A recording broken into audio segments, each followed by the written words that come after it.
নমস্কার, কেমন আছেন সবাই? চলে এলাম আবার আরেকটি ভিডিও নিয়ে। আজ 11ই মে, মাতৃদিবস। পৃথিবীর সমস্ত মায়েদের জন্য রইল শ্রদ্ধা, ভালোবাসা এবং শুভেচ্ছা আমার তরফ থেকে।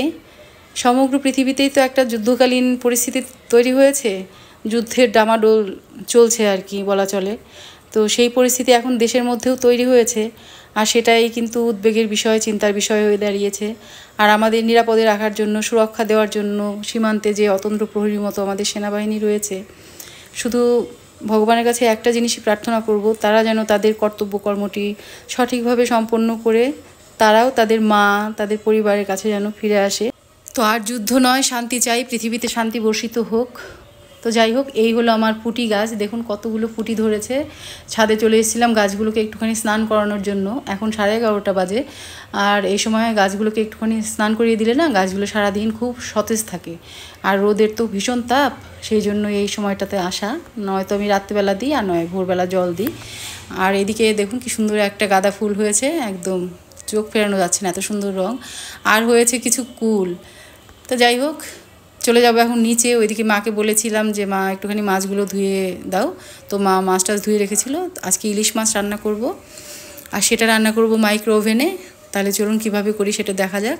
তো এখানে মাছগুলোকে ধুয়ে নিয়েছি, এগুলোকে নুন হলুদ মাখিয়ে রেখে দিলাম। এবার একটা বোলের মধ্যে 200 গ্রাম টক দই নিয়ে নিলাম, আর আগের থেকে নুন, কাঁচা লঙ্কা আর হলুদ দিয়ে বেটে রেখেছিলাম সর্ষে, 2 টেবিল চামচ মতো সেটা দিয়ে দিলাম লঙ্কার গুঁড়ো, হলুদের গুঁড়ো আর স্বাদ মতো লবণ, আর বেশ খানিকটা সর্ষের তেল। এটা দিয়ে ভালো করে এটাকে মিশিয়ে নিতে হবে, একদম ফেটিয়ে নিতে হবে। এবার স্বাদটাকে ব্যালেন্স করার জন্য দিয়ে দিতে হবে একটুখানি চিনি, যাতে টকের ব্যালেন্সটা ঠিক হয়। তো এইভাবে করে ফেটিয়ে তারপর এর মধ্যে দিয়ে দেবো একে একে আগের থেকে নুন হলুদ মাখানো মাছটা। তো মাছটাকে দিয়ে ভালো করে মেখে ওই বাটিটা ধুয়ে একটুখানি জল দিয়ে দিতে হবে, আর খুব বেশি না, একদম সামান্য অল্প একটুখানি জল দিয়ে দিতে হবে। তো এটা দিয়ে তারপর কয়েকটা চেরা কাঁচা লঙ্কা দিয়ে এটাকে রেখে দেবো আধ ঘন্টা মতো। তো একটু বেশিক্ষণ ম্যারিনেট করে রাখলে না, মাছের মধ্যে যে এই সমস্ত মশলার ফ্লেভারটা খুব ভালো মতো ঢোকে।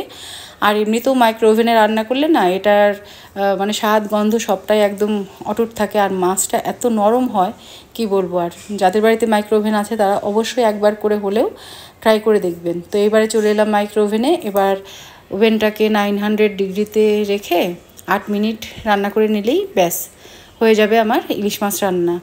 আজকে যে মাছটা আমি রান্না করলাম এটা প্রায় 1 কেজির ওপরে ছিল। এটা লেজার মাথাটা আমি বাদ দিয়ে পুরোটাই রান্না করে নিয়েছি। মোটামুটি বড় সাইজের মাছ এলেই আমার বাড়িতে এখন এইভাবেই রান্না করা হয়। আমার বাড়ির, আমার মেয়েরা, আমার হাজব্যান্ড, আমার বাড়ির সবাই আর কি এভাবে রান্না করে খেতেই বেশি পছন্দ করি, বেশি ভালো লাগে খেতে। এমনকি আত্মীয় স্বজন এলে তাদের জন্য আমি এভাবেই রান্না করি, তারা খেয়েও খুব প্রশংসা করে আমার, এটাই আমার প্রাপ্তি। আর এভাবেই আমি রান্না করি দই ইলিশ। এটা কিন্তু দই ইলিশ, আপনাদের বলা হয়নি আগে। তো যাই হোক, রেডি হয়ে গেছে আমার দই ইলিশ। অনেকেই অনেকভাবে দই ইলিশ রান্না করে, তো আমি যেভাবে করলাম সেটাই আপনাদের সাথে একটুখানি শেয়ার করলাম। তো এই ছিল আজকে আমার রান্নাবান্না ডেইলি ব্লগের কিছু অংশ। কেমন লাগলো অবশ্যই আমাকে জানাবেন, আর যদি ভালো লাগে তাহলে অবশ্যই একটি লাইক করবেন। আর এখন প্রচণ্ড গরম পড়ে গেছে, সূর্যের ভীষণ তাপ।